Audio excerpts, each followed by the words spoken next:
বলা হয় যে এই ইমাম মেহেদী অমুক দেশে জন্মগ্রহণ করছে, আপনার লাখ লাখ মানুষ সেখানে ভিড় জমাবেন, ইমাম মেহেদী কোথায় জন্মগ্রহণ করছে, কি হয়েছে এটা আমরা জানতে চেষ্টা করবেন না?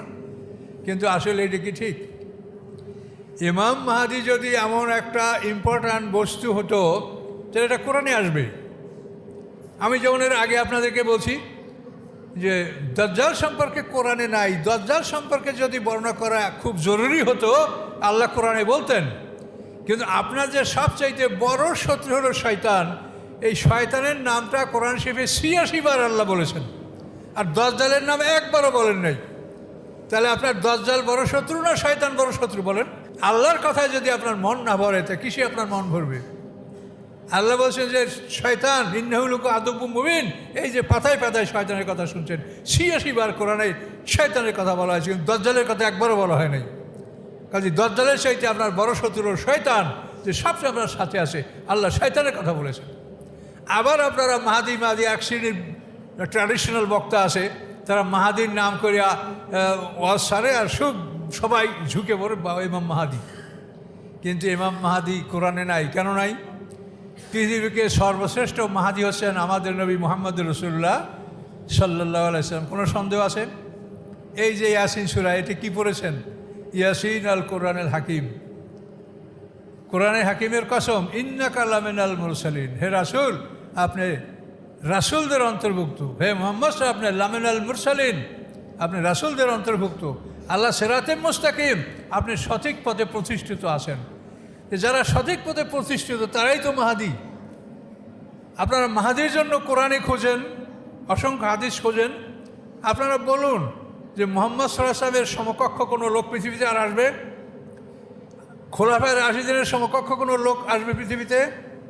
তো এই মাহাদিদের কথা আপনারা শুনছেন না, নতুন মাহাদির কথা কি শুনবেন আপনারা? নতুন যে মাহাদি আসবে সে যদি আসে, হাদিসে আসতে পারে, তাহলে সে কি এই কোরআনের বাইরে অন্য কিছু তার কাছে থাকবে? সে কি নতুন কোনো বই নিয়ে আসবে আপনাদের কাছে যে এইটা আল্লাহ আমাকে দিয়েছে? তাহলে মাহাদির কথায় আপনারা খুব উৎসুক কেন?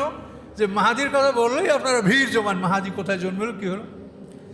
মাহাদি যদি আসে, যদি আল্লাহ তাকে পাঠায়, এই যে প্রচলিত সমাজে যে আমরা আলেম সমাজ, এরা তো সবাই মাহাদির বিরোধিতা করবে, কেউ তো মাহাদিকে সমর্থন করবে না। তার কারণে এখন গোটা পৃথিবীর রাজতন্ত্র। এখন ইমাম মাহাদি কি রাজতন্ত্রের পক্ষে থাকবে? ইমাম মাহাদি কি মাবিয়ার পক্ষে থাকবে না হযরত আলীর পক্ষে থাকবে রাদিয়াল্লাহু তাআলা আনহু? তাহলে আপনারা মাহাদি খোঁজ করছেন, এখন আপনারা মাহাদিকে ত্যাগ করছেন কেন? কাজে মাহাদি যখন আসবে তখন এই আলেম সমাজ ইমাম মাহাদির বিরোধিতা করবে। এখনই দেখেন তারা ইয়াজিদ মুআবিয়ার রাজতন্ত্রকে সবাই সমর্থন করে যাচ্ছে, কিন্তু হযরত আলী রাদিয়াল্লাহু তাআলা আনহু যে খোলাফায়ে রাশিদিন, যে খোলাফায়ে রাশিদিনদেরকে আল্লাহ কি বলেছেন যে আমার পরে আলাইকুম বিসুন্নতি ওয়া সুন্নাতুল খোলাফায়ে রাশিদিন আল মাহদিয়িন, কথাটা আছে হাদিস এখানে, যে আমার পরে তোমরা খোলাফায়ে রাশিদিন এদের আনুগত্য করো, যারা মাহদি, যারা হেদায়েতপ্রাপ্ত খোলাফায়ে রাশিদিন, আপনি তাদের কথা এখন মানছেন না, তো মাহাদি আসলে কি আপনাদেরকে মাহাদি ইমাম মাহাদিকে মুআবিয়ার পক্ষ সমর্থন করবে? তো মাহাদি আসলে তো আপনারা বিরোধিতাই করবেন তার। রাসূল সাল্লাল্লাহু আলাইহি ওয়াসাল্লাম যখন আসে তখন বিরোধিতা কারা করেছে? সমাজের সমস্ত ইহুদি খ্রিস্টান আলেমরা তার বিরোধিতা করেছে। আবার এখন যদি ইমাম মাহাদি আসে, আল্লাহর হুকুম হয়, তো সব আলেমরা তার বিরোধিতা করবে, কিন্তু তার মধ্যেও আল্লাহ তাকে জয়যুক্ত করবেন। এক শ্রেণীর মুসলমানরা তাকে সাহায্য করবে, তার পক্ষ অবলম্বন করবে। কাজে আপনারা এই বাস্তবতা বোঝার চেষ্টা করেন। যে জিনিসটা কোরআনে নাই সেটা অনুসন্ধান করবে যে নাই কেন, কারণটা কোথায়। কারণ হলো এইখানে যে আপনাদেরকে সর্বশ্রেষ্ঠ মাহাদি আপনাদের জন্য পাঠানো হয়েছে, সেই মাহাদির জীবন বৃত্তান্ত কি আপনাদের কাছে নাই? আল্লাহ রাসূলের ৬৩ বছর জীবনে কি করছেন তা কি আপনাদের কাছে নাই? তিনি নবুয়তের ২৩ বছর জীবনে কি করছেন তা কি আপনারা জানেন না? ১৩ বছর নবুয়তের ১৩ বছরে তিনি হিজরত করেছেন। হিজরত করার পরে ১০ বছর মদিনায় ছিলেন। হিজরতের ৬ মাস পরে জিহাদের অনুমতি পাওয়া গেছে। ১৮ মাস পরে জিহাদের ফরজ আদেশ আয়াত নাযিল হয়েছে।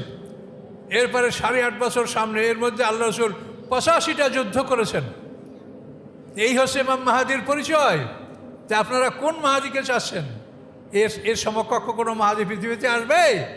কাজী মুহাম্মদ সাল্লাল্লাহু আলাইহি ওয়াসাল্লাম আপনার জন্য সর্বশ্রেষ্ঠ মাহাদি। আপনি যদি সৎ পথে চলতে চান তাহলে মুহাম্মদ সাল্লামের জীবন অনুসরণ করেন। এই জন্য আপনাদেরকে আমি বহুবার অনুরোধ করেছি যে আপনারা কোরআন পড়েন, রাসূলের জীবনী পড়েন, অত কিছু পড়তে হবে না। আপনি এই দুইটা আয়ত্ত করার পরে যদি আপনার ব্রেনে যদি ক্যাপাসিটি থাকে আরও লোড করতে পারেন, এই দুইটা আগে আয়ত্ত করে বাকিটা লোড করেন, তার আগে না। তাহলে আপনি বুঝতে পারবেন যে কোথায় কোথায় আপনার অভাব আছে। কাজে এই জন্য আমরা কিন্তু নূতন কিছু হলেই সেদিকে আমরা আগ্রহ আমাদের বাড়ে এবং আমরা ঝুঁকে পড়ি। কিন্তু ইমাম মাহদী নূতন কিছু না, তিনি নূতন কোনো দিন নিয়ে আসবেন না। ঈসা আলাইহিস সালাম এই কোরআনের প্রচার তিনি করবেন, অন্য কিছু নিয়ে আসবেন না। কাজে কোরআন তো আপনাদের কাছে আছে, রাসূল সাল্লাল্লাহু আলাইহি ওয়াসাল্লামের জীবন আদর্শ তো আপনাদের কাছে আছে, সব কিছু আছে। যে আল্লাহ রসুল তার জীবনে 85টা যুদ্ধ পরিচালনা করেছেন, 27টা যুদ্ধে আল্লাহ রসুল নিজে সেনাপতির দায়িত্ব পালন করেছেন, এগুলি সব আপনারা জানেন। তার জীবনে তিনি কত ক্ষত বিক্ষত হয়েছেন, তার দান শহীদ হয়েছে, তার তলোয়ারের আঘাতে চোখের নিচে এখানে হাড্ডির মধ্যে লোহার কড়া ঢুকেছে, তলোয়ারের আঘাতে কাঁধের উপরে তিনি এত ব্যথা পেয়েছেন, লৌহবর্মা পরা ছিল, 1 মাস পর্যন্ত আল্লাহ রসুল ব্যথা ভোগ করেছেন। তিনি কত কষ্ট জীবনে করেছেন। আপনি তো মাহাদি দেখতে পাচ্ছেন যে এই হলো শ্রেষ্ঠ মাহাদি। কোন মাহাদিকে আপনারা খোঁজ করছেন? এখন এই জন্য ভাবেন যে মাহাদির নাম কোরআনে আসে নাই কেন? কি আসবে কোরআন? এর সেই যে বড় কিছু আছে যে সেটা আসবে?